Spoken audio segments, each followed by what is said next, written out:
And we've kind of gone, now to page to 300 through 300 pages of this 900 page text, and we're getting to know the character, the main character, Lin. We're getting to know his friends and the people around him, and um, there are some extraordinary events that occur in this last 100 pages. Um, I kind of want to get into a sort of multi-layered conversation about it, and like I'm just kind of lay this out for you, Paul, and let you then just respond however you will, and let's just see like kind of where we want to go together with the conversation. Um, but but part of what I think we could do first is to just kind of evoke what we've read.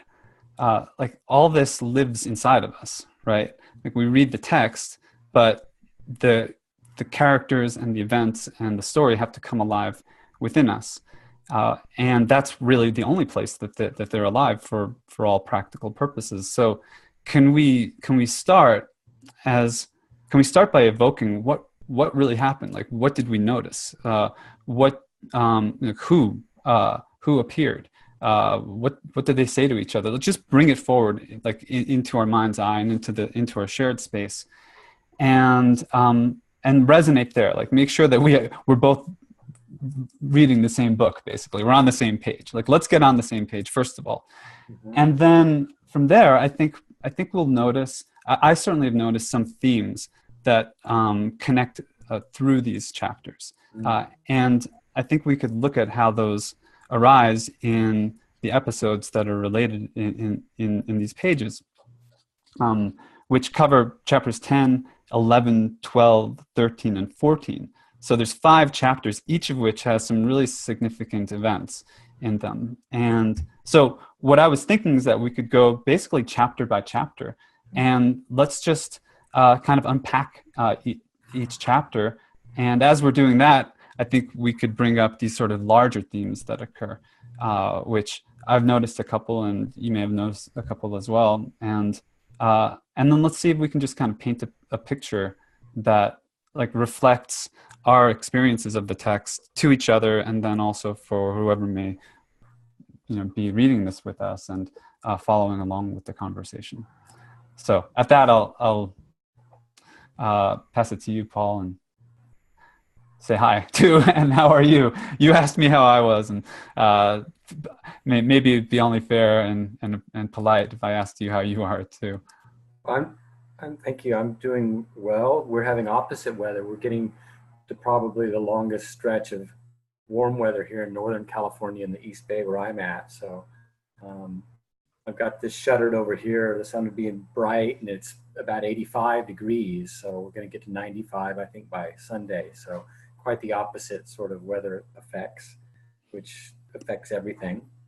Um, and I did make a little bit of notes, just kind of going back through. I've been trying to stay a little ahead so I don't get caught behind with the reading, and was remarkable how eventful this series of chapters were. And the way I was thinking about it in contrast was there was that introductory sort of shock effect of introducing me to the real India, or the real Bombay at least. And then the long period in the village that just seemed to stretch, it was almost leisurely. And then all of a sudden, boom, boom, boom, these connections with people and the events, um, literally one on top of each other as we'll go through the chapters here, which is kind of like how life is sometimes. Suddenly, synchronistic events just pile on top of each other, and we get these momentous and transformative times. Looking back over that first chapter in this section, chapter 10, I was making a note that there was a connection between Lynn, our protagonist, and Abdullah. Mm-hmm. And Abdullah, of course, introduces him to Dr. Hamid, and then through that, the lepers, and then the medicine that, really helps fix Lynn in the role of the doctor of the slum. Mhm.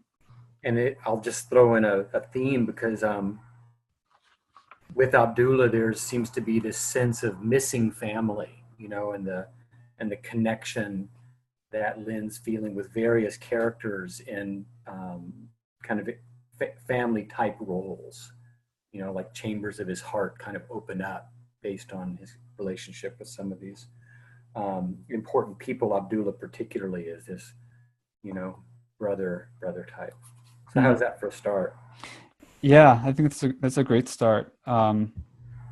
This chapter 10 opens up with about Abdullah. The first line is Abdullah took his brothering seriously, and then describes how he comes to, I guess, see him in the slum, and they go out from there.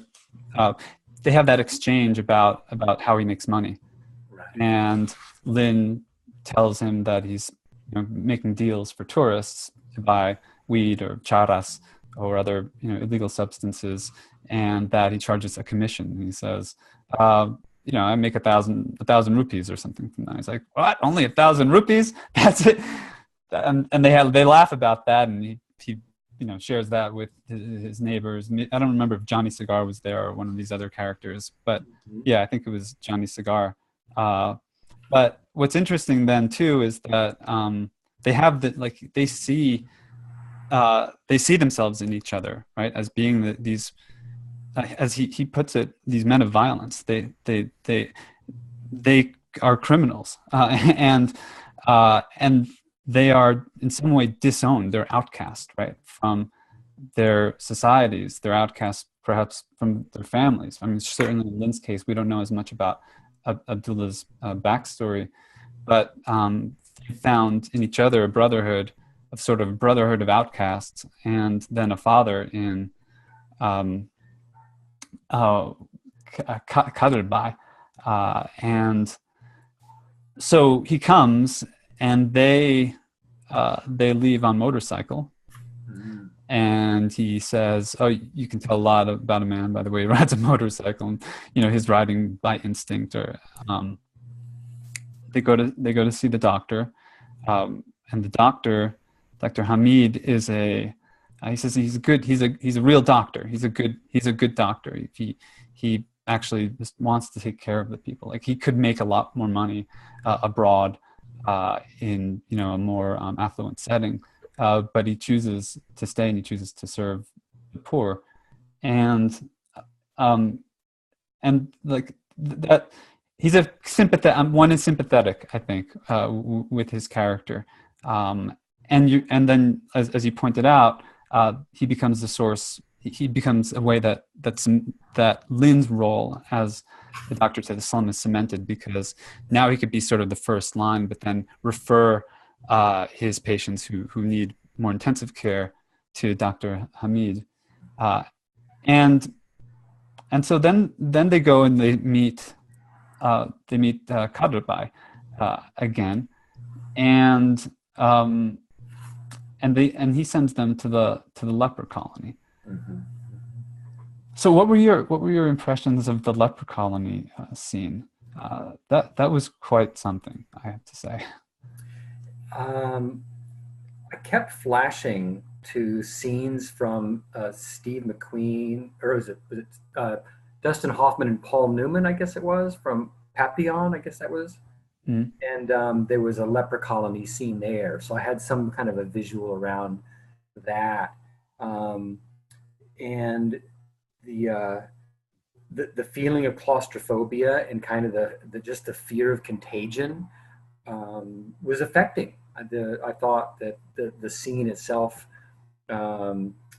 gave me a sense of how, in terms of my own life, I'm used to a relative level of hygiene, and not seeing people who are in that state. But then also the character of the lepers as identifying so happily as being clever thieves.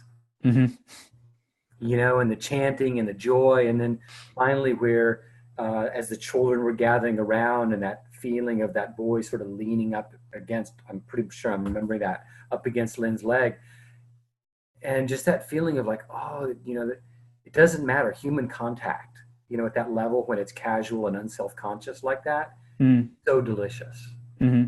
And sort of, yeah. I think the boy was. We'd have to go back. I think he may have been in the slum, because I remember him leaning up against Lynn,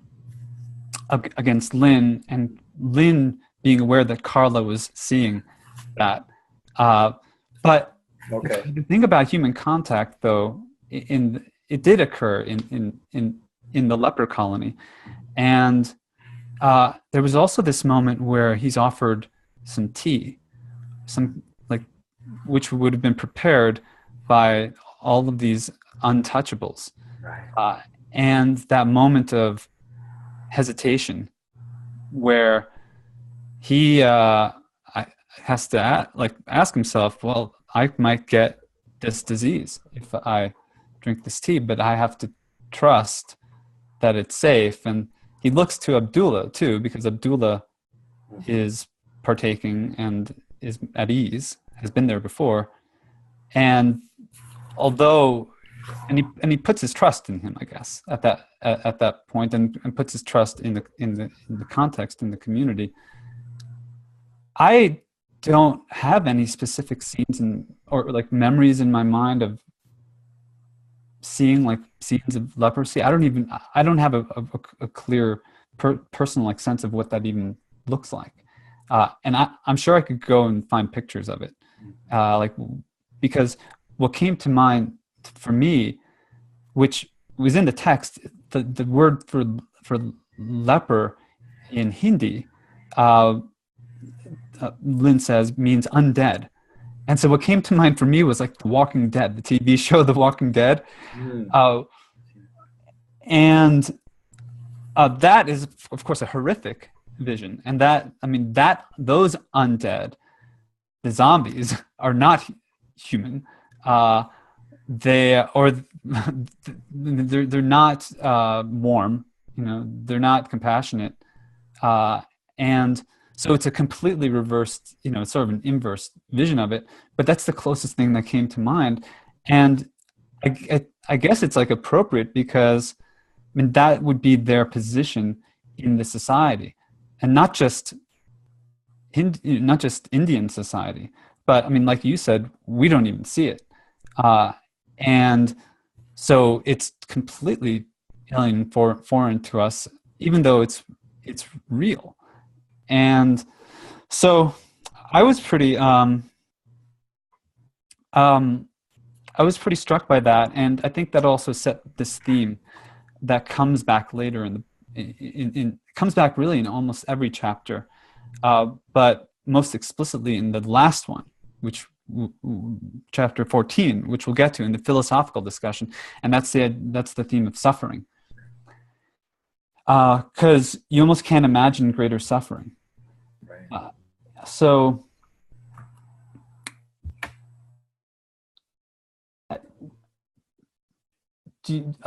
is there anything else you think we should talk about in chapter 10?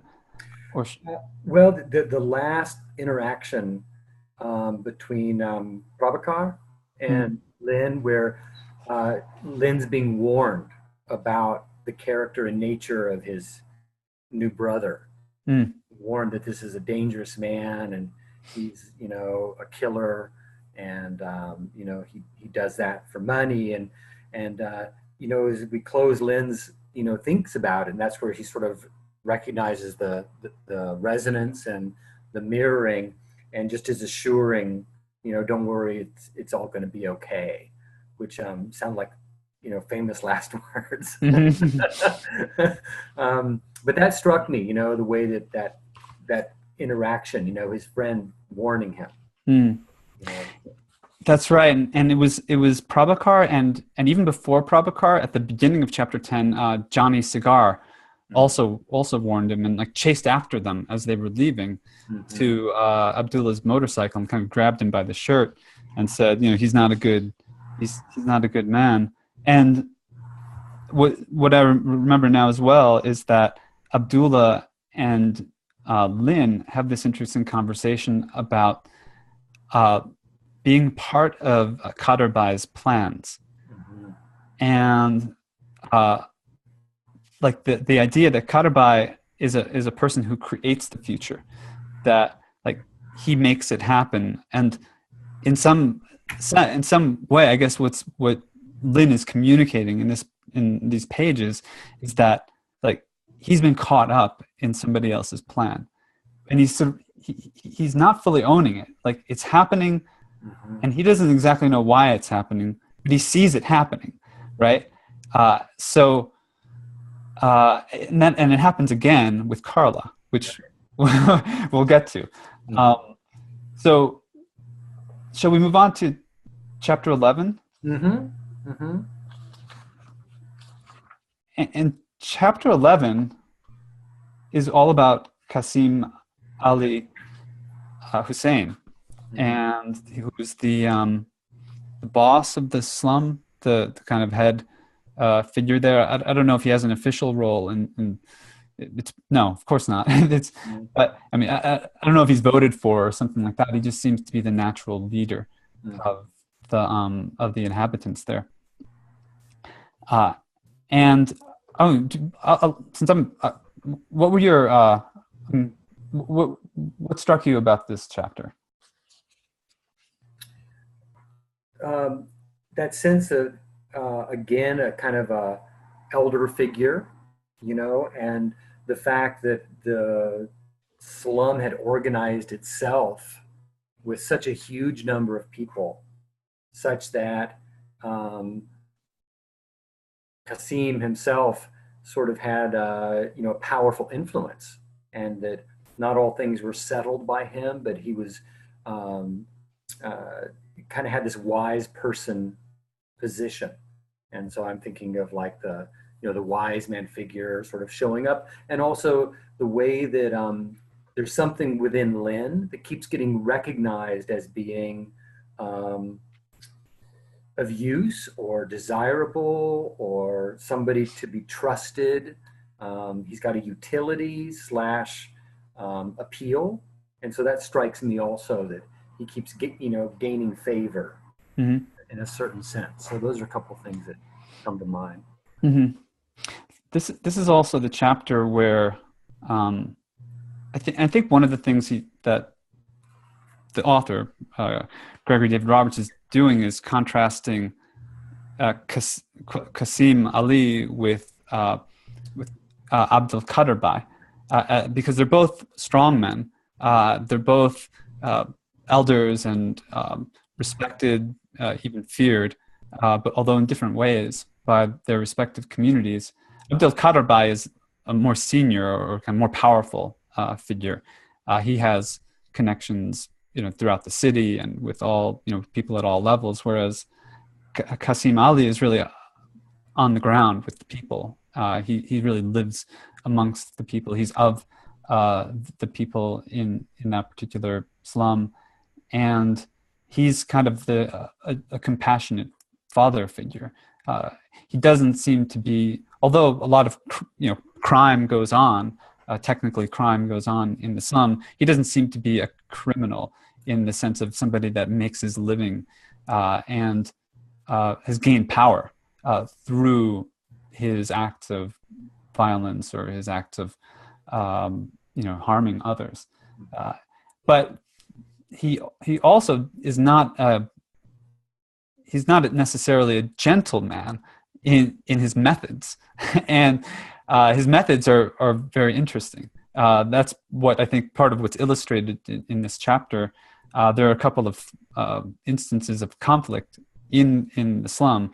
There's the fight between two young men, Farouk and Raghuram, who are friends. They're close friends, but one is a Buddhist, I believe, or one is a Buddhist and the other is a Muslim, and they insult each other's faith Beliefs. and get into a fight. And Kasim has an interesting way of resolving that. Do you remember this scene? Oh, sure. Where he has the scene where one of the ways that he resolved it was to share in front of the boys and everybody else how deeply he felt ashamed by the fact that they were fighting over religion. Mm. Recognize that could be, if that kind of thing spread, it would be disastrous. But that he took the shame on, I thought that was an interesting move.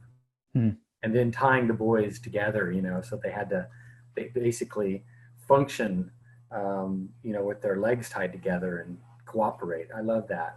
That was beautiful. That and then he also had them each learn a verse or a prayer Prayer, from each other's religion. Mm-hmm. so that was really quite beautiful. And these were two kids fighting, basically. They were hurting each other, but there was probably a limit to what they would do. But as a sort of symptom, having a multicultural or multi ethnic and multi-faith society of people living so close to one another, as Lynn points out, it could be really dangerous, to have people factionalize based on their faith. And so part of Kasim Ali's wisdom is to enforce an integration, like enforce a interfaith dialogue between these people, but to really ground it in his human terms, like you said, I think was really well put, that he takes on the shame, that it's deeply upsetting to him, and he opens his heart to that, like how painful it is to him personally that the people should be in conflict with each other on the basis of religious differences. But then the next fight that is much more serious, right. That's the man Joseph, mm-hmm. right? So do you want to relate how you read this scene? It's the way that justice was kind of meted out, and again a move towards the capacity for reconciliation. And maybe I'll let you describe, if you want, like what happens. And but I was moved also the fact that there was, what was done was a sense that even though it was a bit brutal, afforded an opportunity for a rectification and a reconciliation. Mm-hmm. Yeah. I'll try to relate what happened.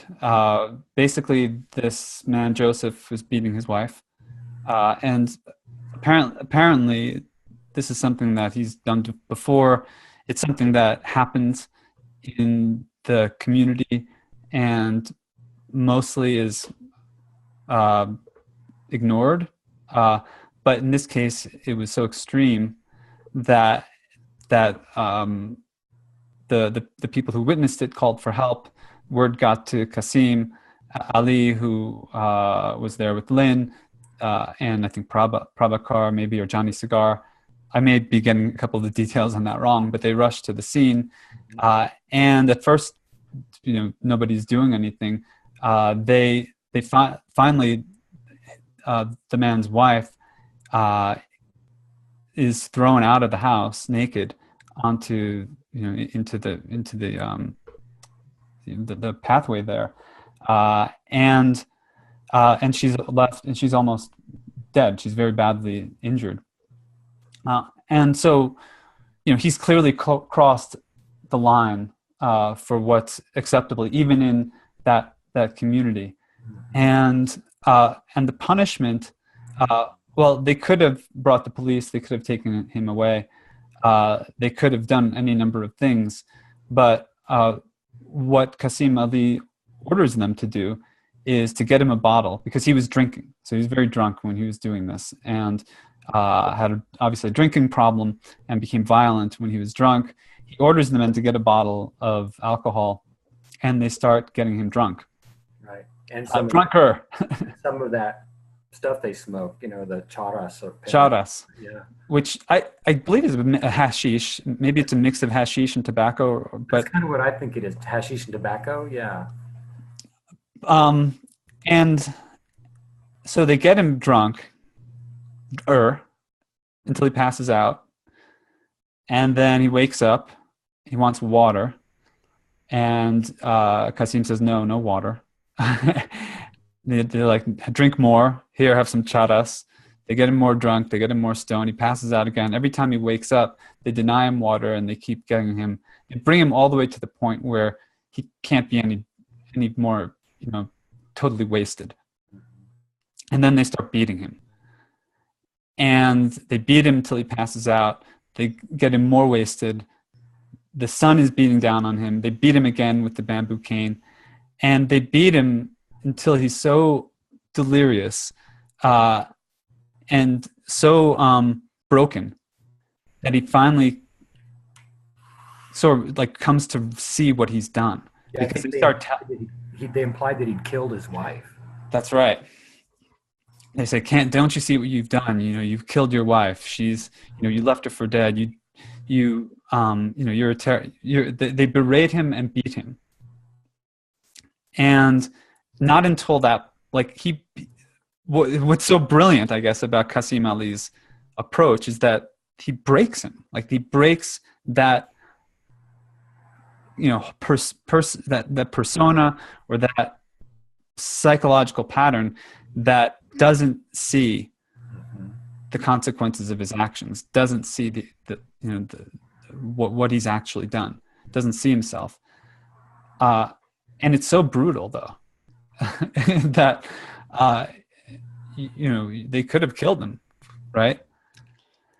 And certainly, like it's like as a person meting out that punishment, like that's dangerous too, because you can become sort of you get an adrenaline rush, from meting out that kind of a punishment. So, but it's not just punishment. I think that's the point of it. And we get to the point where there's a great line, actually. I should find it here. But it's, let's see, I'm going to take the time to actually look it up because I underlined it, I starred it, I put a little circle around it. I mean, I extra marked this line up. I'll bet I know where you're going. I'm going to guess that it starts in this way, but go ahead. Why don't you pick it up and see? Well, I don't know. I don't want to take yours because it may be a different one, but go ahead. All right. I bet it's the same. But in this way justice is done, Kasim Ali said that night, his bark-colored eyes softening on the two young men. Quote, because justice is a judgment that is both fair and forgiving. Justice is not done until everyone is satisfied, even those who offend us and must be punished by us. You can see by what we have done with these two boys that justice is not only the way we punish those who do wrong, it is also the way we try to save them. And that's a profound perspective, I think. And it's so actually, if you think about like our own justice system, there's nominally the notion of a correctional facility or rehabilitation. But on the whole, from everything that I've seen and known, it's not to save people. It's to punish them, put them away. So, yeah, that was a pretty affecting scene.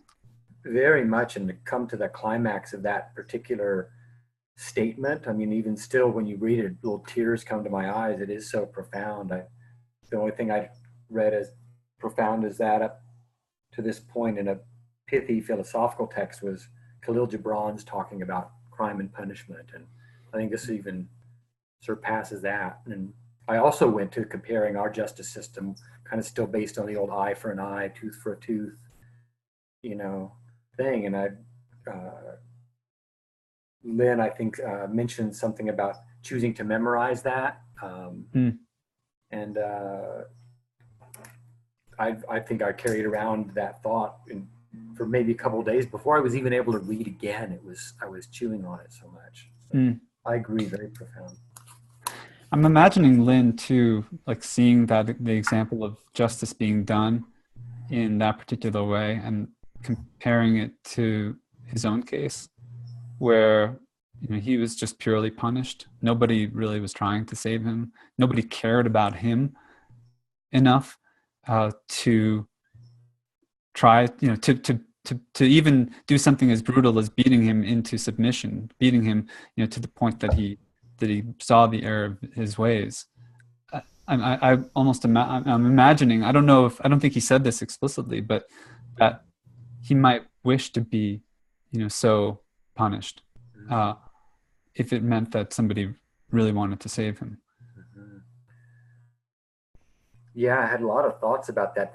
With the beating scene, the way that he described, what was the fellow's name? Johnny. Yeah, Johnny was the one being beaten who was drunk. The way he described his face, I think of that sense, being possessed by a demon. Kind of, it was almost like an exorcism. And I was also thinking it was like the right use of shame. I never could consider shame as being a worthwhile or useful, punishment, shame, and blame. And I thought, wow, talk about using shame in a beautiful, beautiful way.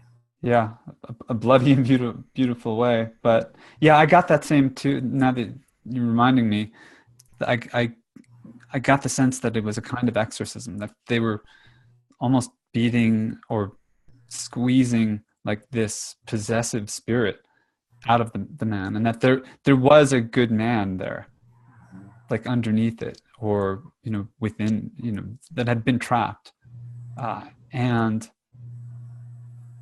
that like part of the genius of Kasim is to like know almost psychically like how to work with that entity or that energy. So I think we should go on to the next chapters because we have three more. I just want to say I really like what you said about maybe Lin wishing that could happen for him. That hadn't occurred for me, but I'm going to integrate that now as part of my sense of what's being said here. So thank you for sharing that piece. That hadn't occurred, but I really like that.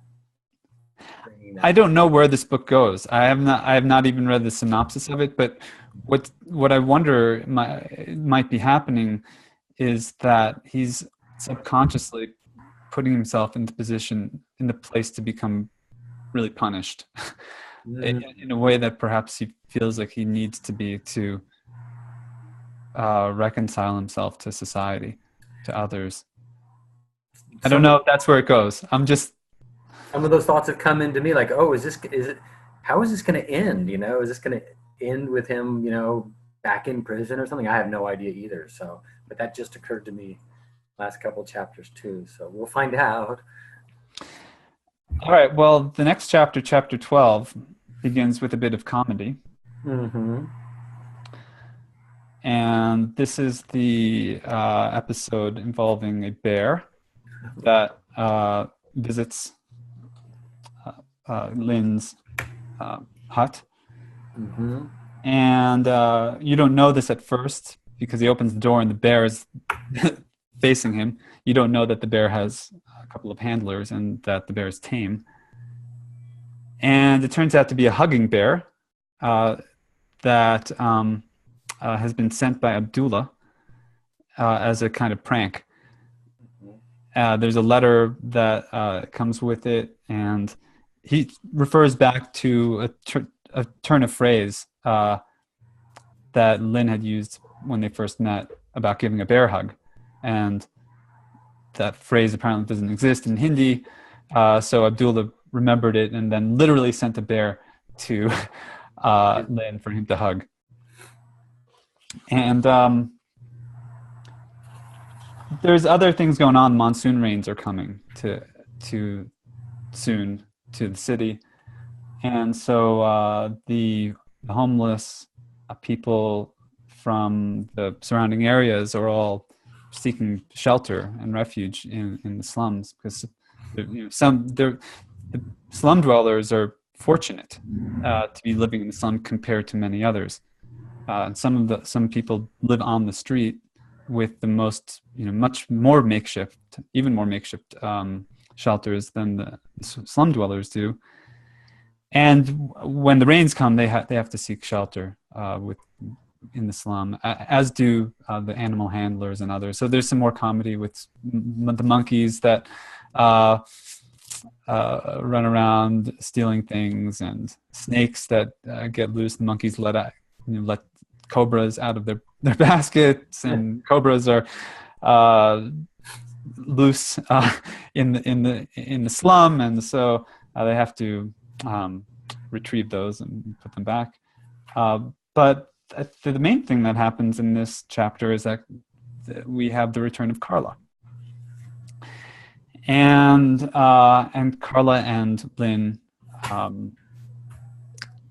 have a conversation.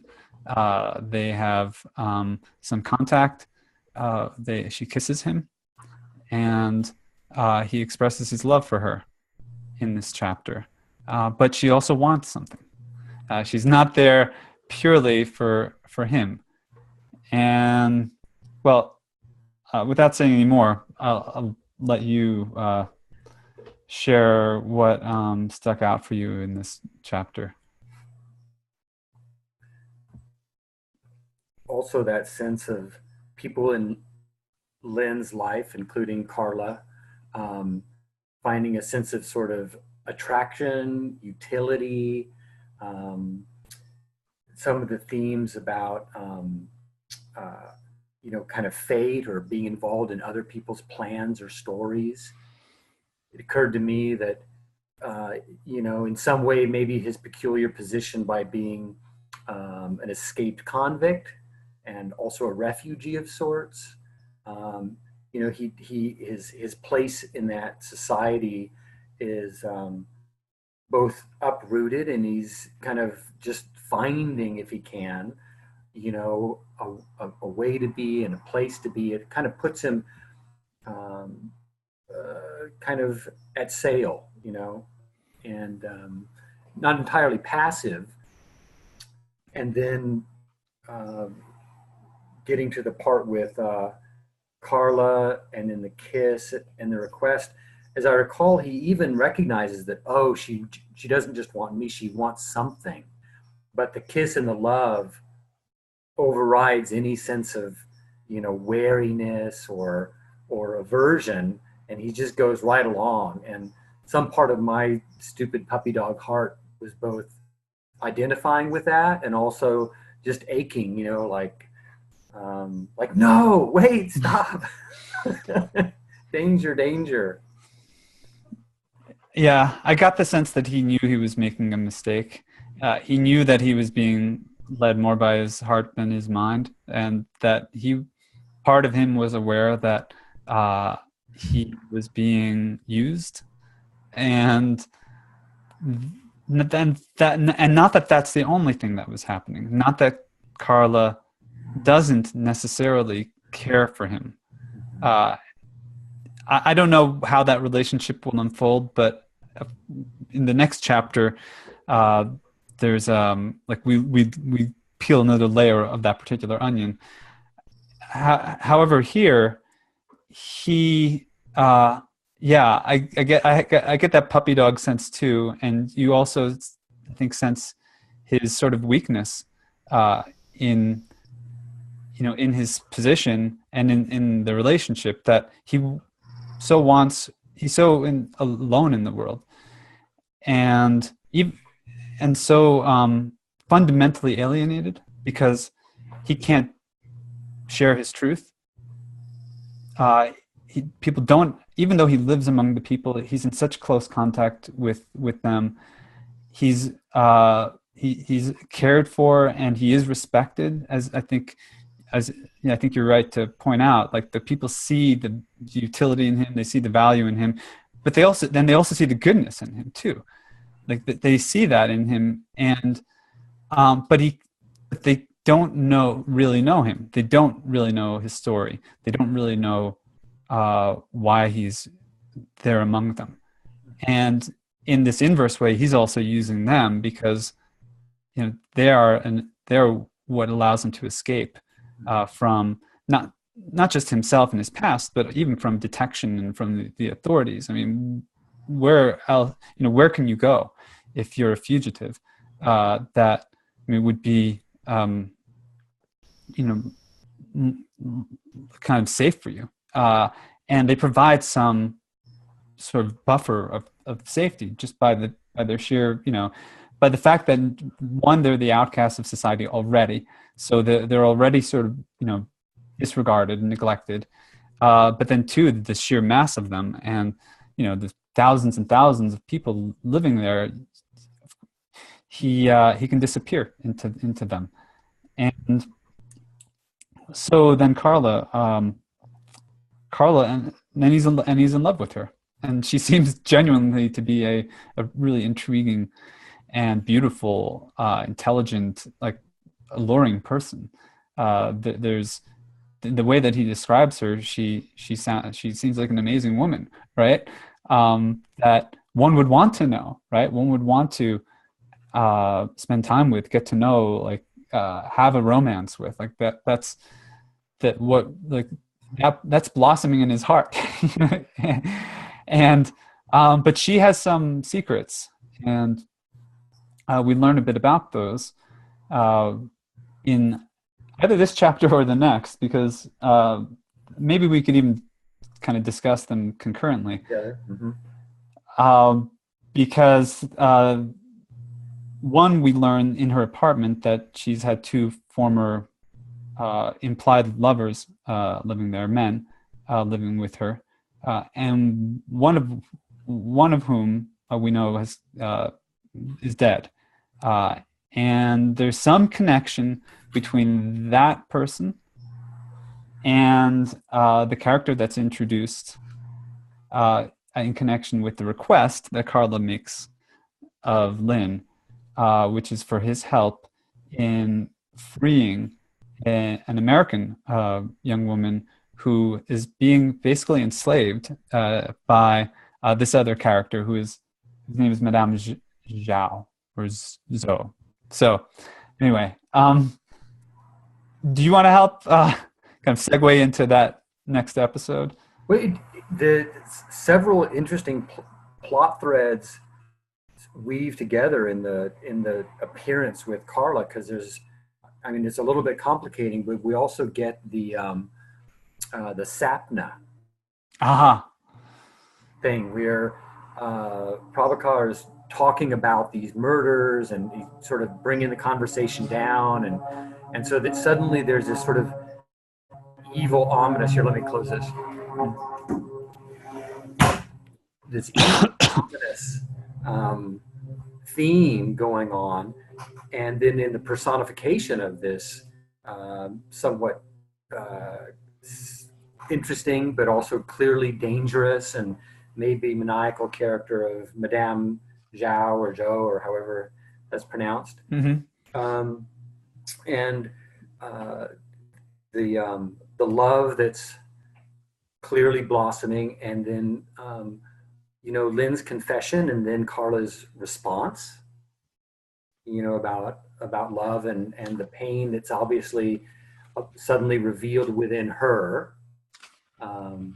So all those things, it's like it seemed very dense in terms of the kind of moving the storylines forward and weaving in other characters that seem to represent real danger. Mm-hmm. Yeah, that's a great point. And I'm recalling now that they see the poster for what were they called, Sapna. Mm-hmm.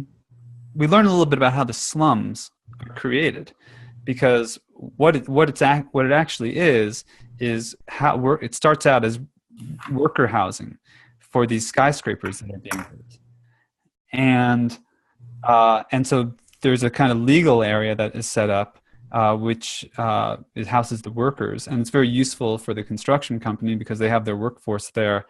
The workforce has their families and So the husbands and the wives are working at the construction site, and while the building is being built, they're also living in the building, and they have they have food, they have all the basic amenities that they need on the construction site itself. But then, so you have the legal slum, but then you have the illegal slum that builds up sort of around the legal slum.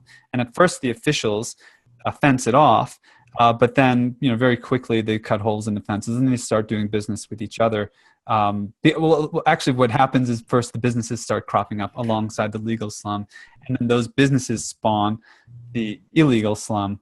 And so we learn about the creation of that, and also that that those slums are temporary. They're not going to be allowed to stay after the buildings are complete. And in fact, the officials come by on a regular basis and just kind of indiscriminately tear down the housing, the illegal housing. Prabhakar says at one point, which was kind of funny and incredibly wise in the way that Prabhakar is, and the way that he expresses things. He says, "We're not people living in not houses, not living, not having a not life," and then what they witness from the construction site where they're having a party. The village in the sky. The village in the sky. That's right. They witness the Bombay Municipal Corporation coming by and wiping out something like 200 of the huts, which housed that thousands of people. So they're going to, of course, just rebuild right away. But in the meantime, they sweep away their the materials for their housing, their kitchen, their kerosene, like all the things that they actually need to live. So the suffering comes back again because Lynn is reflecting on like how fickle the power is, and how it completely disregards the humanity of these people, and they simply suffer it. But that does lead to there is a dense confluence of narrative threads that come in here, and Madame Zhou is a bizarre creature. She is weird. I thought the standing babas were out there, but Madame Zhou is like a character out of a David Lynch movie or something like that. I don't know if you want to describe her, but she's definitely somebody to think about. Yep, apparently come from Delhi, and soon after arrival in Bombay, there's a murder, and apparently she's maybe been involved and paid off the local officials, and she runs this high-class brothel that has also been got protected, and nobody seems to try to interfere with what goes on. And it appears that a lot of what goes on is specialized and geared towards wealthy clients, both criminals and dignitaries and officials and businessmen of various sorts, but that she's as a madam portrayed as being almost pathologically self-centered, self-loving, self-adoring, with photographs of her, and she never is seen. She talks through a grate. There's all this mystery and legend built up around who she might be or whether she even exists. And so, yeah, really creative, quite a like David Lynch sort of a mystery character theme here. People are scared of her. That's and Carla, who had gotten the impression of as being a tough person and formidable. She is scared of her. And this Madame Zhou, the high-end clientele, it sounds like there's also some very kind of creative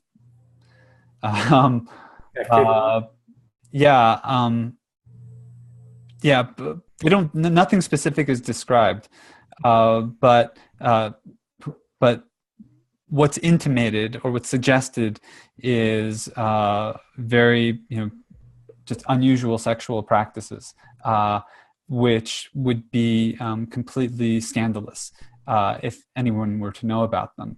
And since she serves these powerful people and actually observes them, she has her own system of two-way mirrors and peepholes, so she can kind of travel behind the walls, or there seem to be tunnel passageways that allow her to observe what everybody is doing. She has a lot of power. She's able to wield power, and she's able to eliminate people, it sounds like, if they make her unhappy. And that's, I think, how she introduces herself, or one of the first things she says when Carla brings Lynn to her, and Lynn is disguised as a agent with the American embassy. The plot is that he's going to claim that this young woman's father is demanding that she is returned, and they want to create some safety to get her out of there without retribution. So they have to make it okay with Madame Zhou, and Madame Zhou, or Zhao, doesn't want to let go of this young woman because she's very popular with the clientele, and the interaction with her goes badly. So the first thing that happens is that Madame Zhao asks Lin if he's in love with Carla. And she's not supposed to know that they know each other at all. So either she has spies, or she is incredibly intuitive and has a kind of psychic capacity to see into their hearts, to see into Lin's heart. I don't know which interpretation is. Maybe it's a little bit of both. I don't know. I think we're left to kind of wonder exactly. And she basically breaks down their whole disguise. She sees right through it. And in the end, though, she has this conversation with Carla, which we're not privy to. It's in Swiss German, which Lin doesn't understand, and which he doesn't explain to us. But it results in Carla crying and breaking down in front of Madame Zhao, and we don't know, really. We're not told what's behind that, because when they leave the place, they get into a fight, a verbal fight. Carla and Lin do outside, and she leaves without him because he wants to know, what was that all about, right? Tell me what's really going on. And she refuses, and they part ways. So I think, does that cover everything that the essentials of what happened? Yeah, up to what was going on at Madame Zhao's place. Thing that I found interesting was an aspect of Lin's character that we really hadn't seen, where he's in a sketchy situation, and maybe it's because of his deep affection for Carla, but he feels somewhat betrayed by her as things develop, because she didn't prepare him very well, according to his own sense of things. And also perhaps because he saw her cry in this really wretched way. He describes, how painful it was to witness, and his anger comes up, and he loses it. Yeah. And so I thought that was interesting to see that all the way through that fight on the street. Yeah. And the one piece that came in was when they leave with Lisa, the one that they were able to actually leave with. They did succeed in the removal. That scene of Carla and Lisa and the cab driver speeding off immediately after that fight, that intense fight, and he sees them all laughing in the cars. They're driving away with some rock and roll music playing really loud, and the image of them, like in some tryst, which he realizes is just his own deep, painful, jealous heart. So I felt both drawn into the emotional intensity, and then seeing in that scene as being so shocking in terms of where Lynn and Carla had come from, the heights of Village on the Sky, witnessing the suffering and his fantasies, the kiss, the confession, and suddenly that verbal battle. Yeah. Yeah, that's right. That's painful. Yeah, and it's capped off by Lynn opening an envelope that he had been handed, leaving the brothel.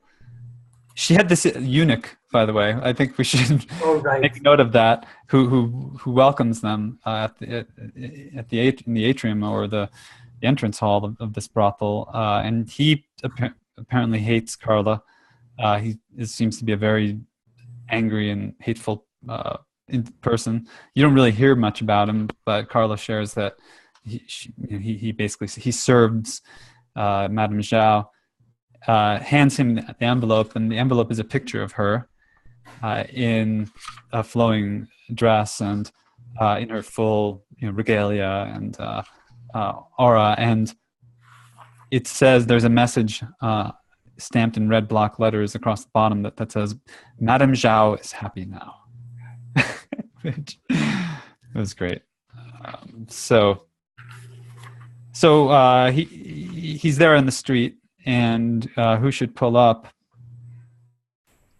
but one of Kader Bai's drivers, Nazir.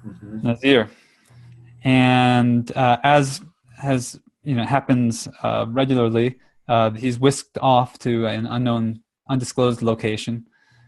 In this case, it is a meeting of some of the senior members of Kader Bai's circle, and they're having their monthly philosophy discussion, conveniently enough. And they want his help to decipher some information related to the organization you mentioned earlier, Sapna, who is a kind of seems like an infiltrating criminal type organization, but with more of a almost terroristic type of methods, that they cut open their victims, they disembowel them. They're not just there to do regular bread of meat and potatoes type crime to pay the bills. They're there to make a statement in some way. They're there to incite fear and terror. So they want his opinion on that, but then they also are inviting him to participate in their philosophical discussion. And as the newcomer, they invite him to suggest the theme for the discussion, which he does. So that theme is the question of suffering. And what unfolds is this conversation that between these different associates of Kader Bai, where each shares a perspective on the nature, the meaning, the purpose, and the truth of suffering. And there's some interesting points of view shared there, including in Kader Bai's himself. So this was an interesting chapter because it becomes a reflective chapter. It becomes almost like a way to integrate perhaps some of the material that has preceded it. And I wonder what you thought of that conversation with the men there in the philosophy circle.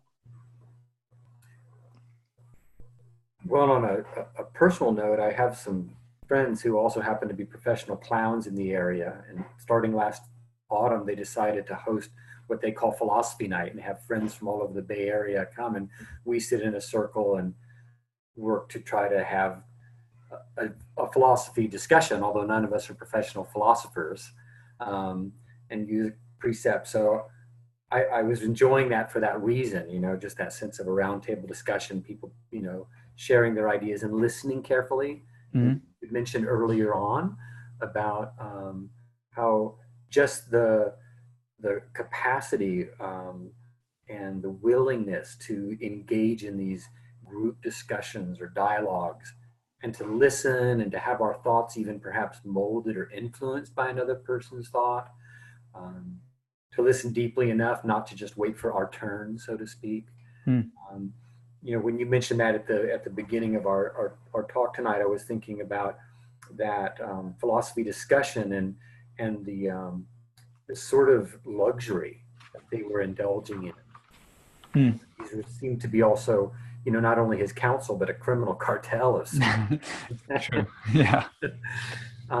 Each with their own backgrounds and ideas. So I did like it a lot, and I, in particular, also a little humor at the end when Lin goes home and he presents the philosophical question to his friend Prabhakar, and Prabhakar is convinced that Lin's got some sort of bowel distress. Why would he be talking about suffering?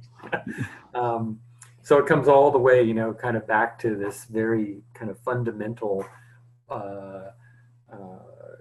earthy, grounded place, as far as where the arc of that chapter ends.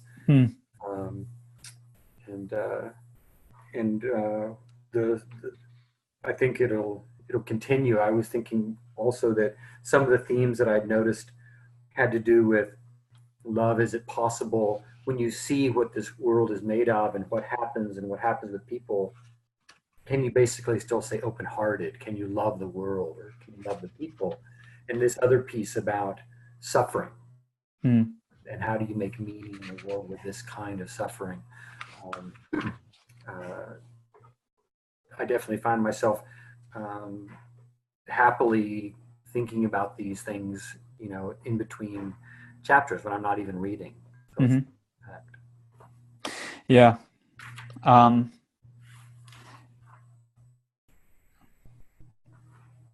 I find like the conversation itself that we're having right now, the ones that we've had the previous 2 weeks, to be really helpful for like integrating like the material, because I think I said last week, I take it in like in little pieces here and there, so it sort of gets into my mind, but I don't necessarily make all the connections. I don't necessarily see how the themes play out in each chapter, or how how a thread unfolds, like this question of suffering, until we have the conversation, because then I review what I've read, and then we bring it into a shared space, and I see it better. And in this chapter in particular, one of the things that stood out for me was a phrase that had been mentioned earlier, but it was only dropped in and then reappears here to kind of encapsulate, I think, something about all of these scenes, but which is actually in some way undermined by Prabhakar's response to Lin at the end, which I'm glad you brought up. But the phrase is, "Our suffering is our religion." So that's a line in one of the posters. Sapna has like their propaganda around town, kind of letting people know they're in town and they're the real deal, and people should be afraid. And one of the lines is, "Our suffering is our religion." And what does it mean for suffering to be like constitutive of your faith, to be your religion? And then Lin remembers something that he had heard a few days earlier, when the houses were being smashed down, and he talks to one of the women who says to him, "Our duty is to work and to suffer." And so, suffering to this one terrorist organization, like, is like part of like their identity, right? So their faith in some way is suffering.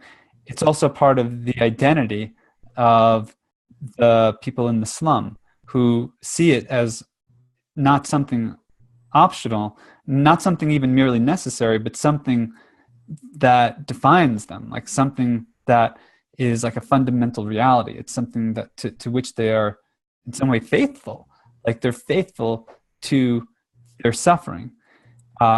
Something like that, I think, comes up as well in the leper colony, where the lepers, the people with leprosy, don't seem to have this notion that in this lifetime, at least, they can escape their lot. There's not a sense of social mobility, that, right? Or a sense that anybody is going to save them, that anything is going to save them. Like they're going to suffer their lot, and not just even make the best of it, but fully be themselves in that identity. That's interesting, and that's not how we think, I think, in our culture, right? And it does make me think of like how much we may embrace suffering as part of like how we identify ourselves. Like, to what extent do we see it as necessary and see it as even virtuous, even useful, even more than necessary, but like indispensable? And some of that comes through in the philosophical discussion, right? What Kaderbai says, like his point of view, his perspective on suffering, is that it's the other side of the coin of happiness, and that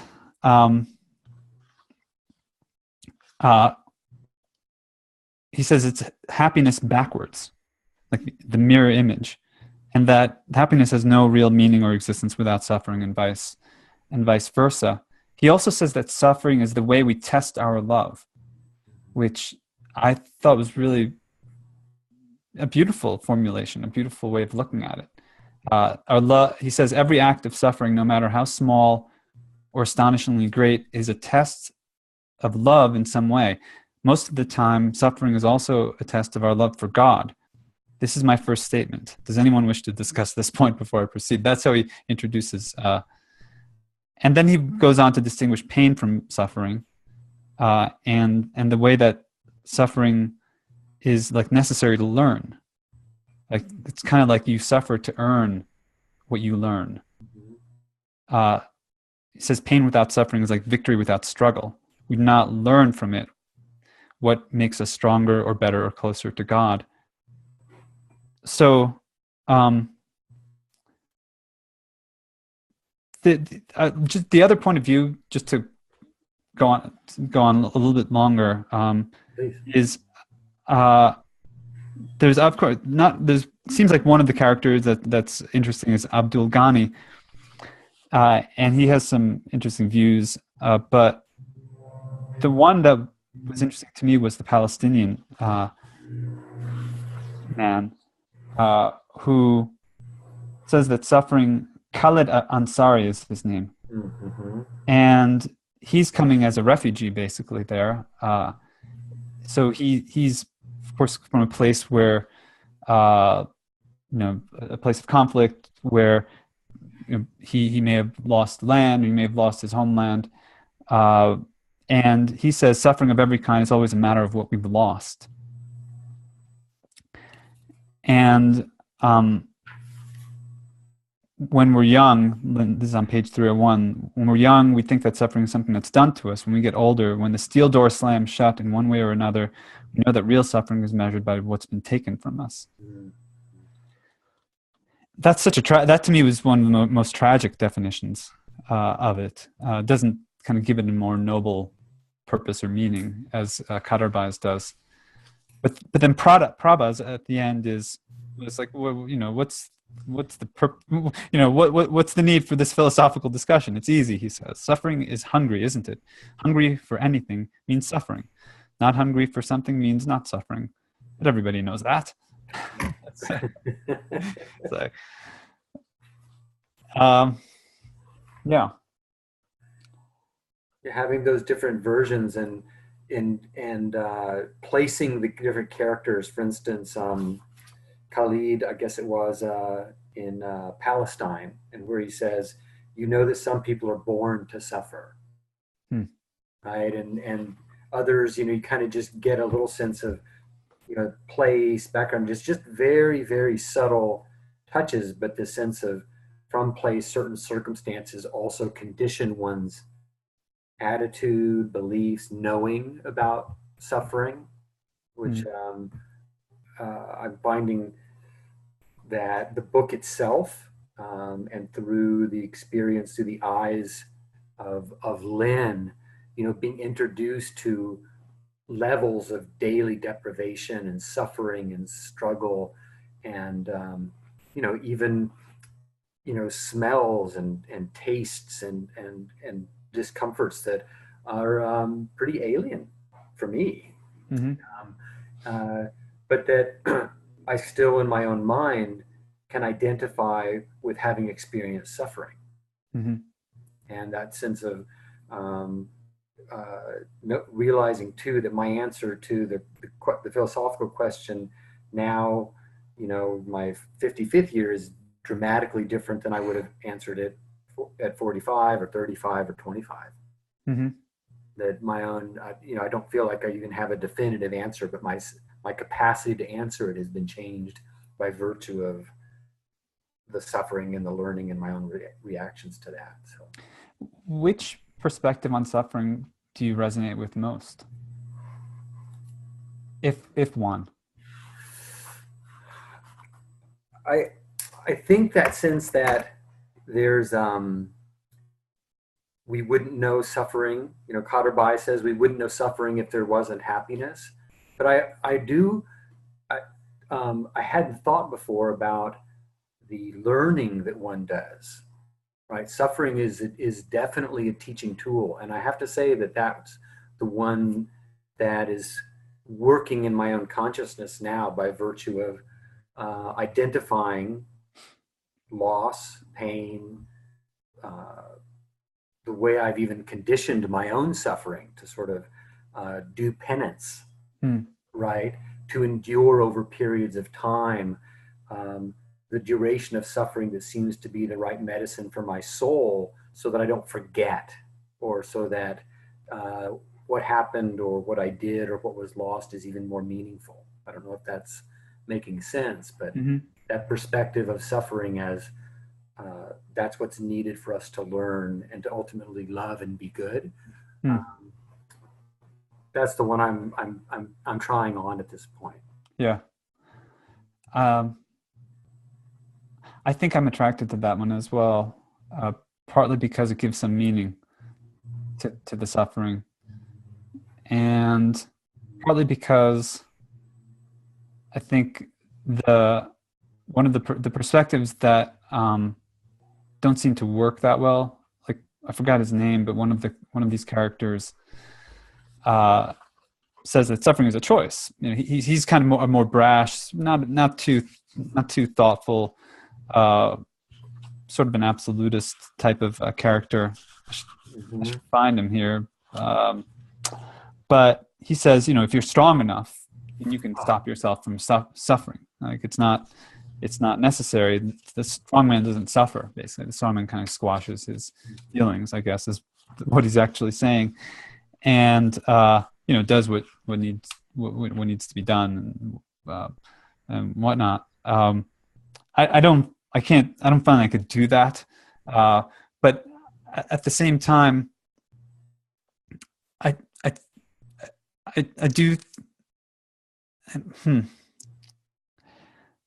See, I as a writer and as someone who wanted to identify as an artist or as a creative type, of course, there's a long tradition of suffering, the kind of image of the suffering, artist, the tortured artist, the tortured soul, and of the way that beauty or depth can come out of that. And in some sense, that almost like unless there is an encounter with suffering and darkness and pain, that one almost can't produce good art. One almost can't say something that's of greater meaning and depth. And part of me wants to believe that, and then so that would be more in line with Kaderbai's view, I think. And what I think actually would be a pretty, mature spiritual type of view, that that our suffering has meaning, we can learn from it, we can grow from it, and so forth. And I guess that there's this other perspective which is perhaps more nihilistic and more tragic, which just looks at the facticity of suffering and doesn't ascribe it to a higher purpose or meaning. And there's something about that almost, on the one hand, could be a kind of reductive point of view, but on the other hand, could be a way of more directly honoring the direct reality of the suffering, or the stark reality of it. And it seems that that's more of the Palestinian sort of point of view. And in another way, that's kind of Prabhakar's point of view as well, although he's a lot more cheerful about it. And I get his point of view is actually kind of very Buddhist, it seems. Like he really just looks at it, and that would be the metaphysical definition of, it's like the Four Noble Truths. Suffering is desire, or suffering is longing or wanting what you can't have, or losing something that you've desired, which you had. So it always involves that aspect of unfulfillment, unsatisfactoriness, and that's right out of the Dhammapada.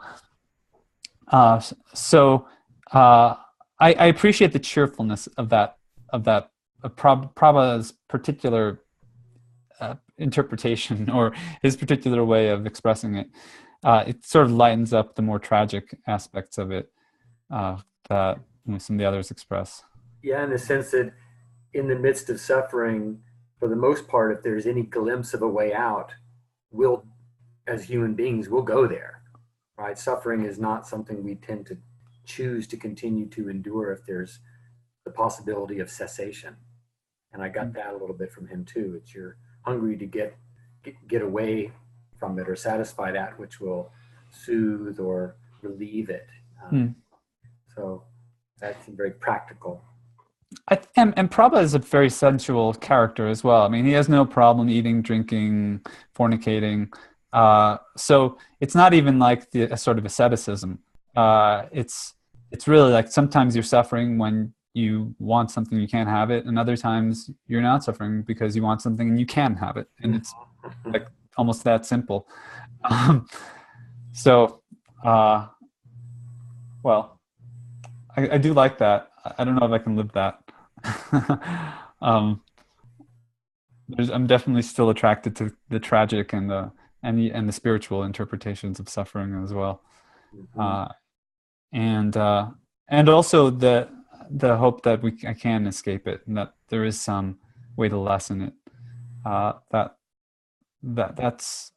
seems worth pursuing. There seems to be something in the character of the two wise men, that particularly for, I guess it's Kasim, he's lord over a land of suffering, and yet through that wisdom, there's a sense of some light or possibility. And with Kaderbai, as you had mentioned earlier, it's like he's the person who's making it happen. And with this philosophy and stuff, even though he seems to be a mafia lord or something, we don't know. I don't know yet what he's involved in. But this sense of this loyalty and the love and the admiration that seems very genuine from these others. It's as if maybe I don't know yet. Maybe he's a guru in drag or something. But there seems to be this sense that he by virtue of his response, he's not out to just needlessly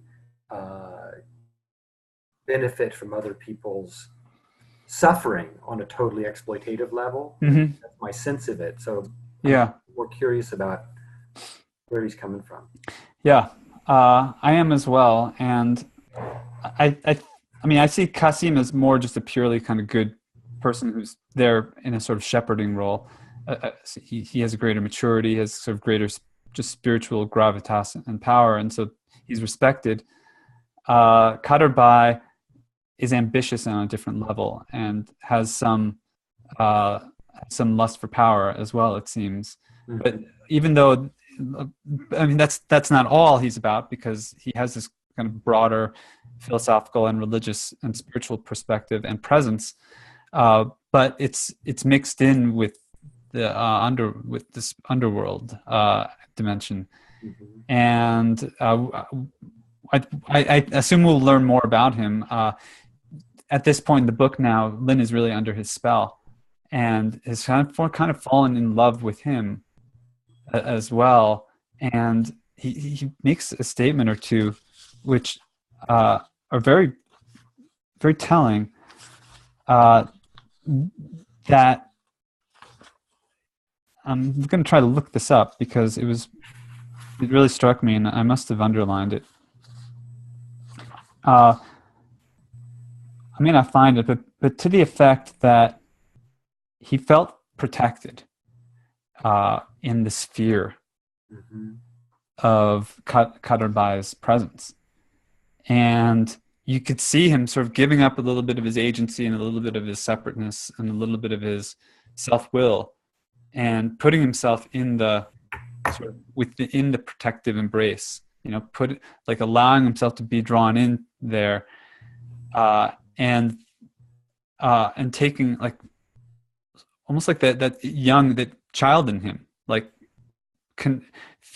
being met, right, by the father figure's protective, broad-minded sort of embrace. That again may not end well for him, or it may lead into some sketchy territory, because it's not fully reflective. It's not fully self-critical. There's part of his mind that is shut off there. I think he's and that they may not even just see all what's the full reach or the full implications of what he's getting involved into, and what he's kind of been caught up in. He's been caught up like a dragnet, into these other plans, and so something is unfolding that he's not the author of. Yeah, and I think there have been some statements early on, at least as I'm remembering them. I don't know where they are, but earlier on, where it hints that things unfold later on, a war or involvement in a murder, I think he mentions, that's due to his relationship with this man who's fulfilling this deep need of the father love. And that deep need is being fulfilled. But I think there was some, I wouldn't necessarily call it foreshadowing, it's sort of explicit hints that some things on down. The other thing too is, Lin mentions that when he's watching that interaction between Carla and Madame Zhou, that he hadn't yet learned Swiss German. And when we were talking, I was thinking, oh, well, that's interesting. It registered, but it didn't really register. I mean, here's where I go, oh, maybe he and Carla will get together after all and she'll teach him. So I'm being stuck right along, there's good hooks here for my, still yet not completely deterred romanticism. This book would make a great, I know there was plans to make a movie of it, but it would make a great sort of miniseries or something. It really, each chapter should be its own episode. If I were the producer, I would, I think that's what it'd be a good Netflix thing. Mm-hmm. And I think I get the sense that it really is written to be sort of movie friendly in a way. Mm-hmm. That's awesome. Yeah, that's not a judgment at all that it's, you know, on its literary merit, but the way that sort of the scenes unfold, you know, they feel to me like they're structured, and this is just from a sort of narrative structural kind of perspective. They're really kind of structured in a just effective way to like carry a story along and to you know, plant those seeds and of what's going to unfold later. So you're kind of subconsciously preparing the reader, like as like you notice like these little like hints that that Lynn is leaving as to like what may unfold in the future. That's one of the marks, I think, of effective storytelling, is like kind of building the narrative through these increasing like hints, or these hints that become seeds that unfold later on. Anyway, I think my daughter is knocking at the door, and so Yeah, I'm and not we've sure gone what's past going our on. Yeah, we've definitely gone, but that was great. You know, I'm glad we were just got able to get into it, and uh, like my philosophy on doing this is like, if one other person shows up, I'm going to do it, and we're going to just go as deep as we can, and I think we did. So I want to thank you for talking with me today and showing up and kind of going along. And we like actually covered each chapter too, which was really nice in a more or less orderly way. So maybe this would be a good way to do it next time as well. You can certainly give it a shot. And thank you for sticking with it, even though there was just me. I appreciate your commitment and your perspective. So until next week, I hope you can survive that weather, and take care, Martha. All right. All right. Thanks a lot, Paul. Bye. Bye-bye.